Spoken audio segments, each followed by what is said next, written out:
கடந்த 2018வது வருஷம் விஷ்ணு விஷால் மற்றும் அமலா பாலோட நடிப்புல ராம்குமாரோட இயக்கத்துல சின்ன பட்ஜெட்ல ரிலீஸ் ஆகி தமிழ் சினிமாவையே திரும்பி பார்க்க வச்ச திரைப்படம் தான் ராட்சசன். இந்த படத்தோட பட்ஜெட் என்னதான் சின்ன பட்ஜெட் படம் அப்படின்னாலும் இந்த படத்துக்கு வந்த லாபம் ரொம்ப பெருசுங்க. அந்த அளவுக்கு இந்த படம் தமிழ் சினிமா ரசிகர்கள் மத்தியில மிகப்பெரிய வரவேற்பை பெற்று மிகப்பெரிய வெற்றி படமாகவும் அமைஞ்சது.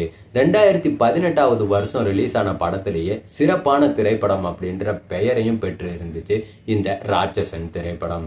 இந்த படத்தோட செகண்ட் பார்ட் வருமா அப்படின்ட்டு ரசிகர்கள் எதிர்பார்த்து காத்துட்டு இருந்தாங்க. அந்த எதிர்பார்ப்புக்கு தீனி போடுற வகையில விஷ்ணு விஷாலே ராட்சசன் 2 படத்தோட அப்டேட் பத்தி சொல்லி இருக்காருங்க. ஆமாங்க, விஷ்ணு விஷாலுடைய தம்பி ருத்ரா நடிச்சிருக்க திரைப்படம் தான் ஓஹோ எந்தன் பேபி. இந்த படத்தை பாத்தீங்கன்னா விஷ்ணு விஷால் தான் தயாரிச்சிருக்காரு. இந்த படத்தோட ப்ரொமோஷன் நிகழ்ச்சியில தான் ராட்சசன் 2 படத்தை பத்தின அப்டேட்டை கொடுத்திருக்காரு. அதாவது ராட்சசன் படத்துடைய 2ஆம் பாகம் பாத்தீங்கன்னா அடுத்த வருஷம் இந்த படத்தோட படப்பிடிப்பை தொடங்க இருக்கும் அப்படின்ற மாதிரி விஷ்ணு விஷால் தெரிவிச்சிருக்காரு.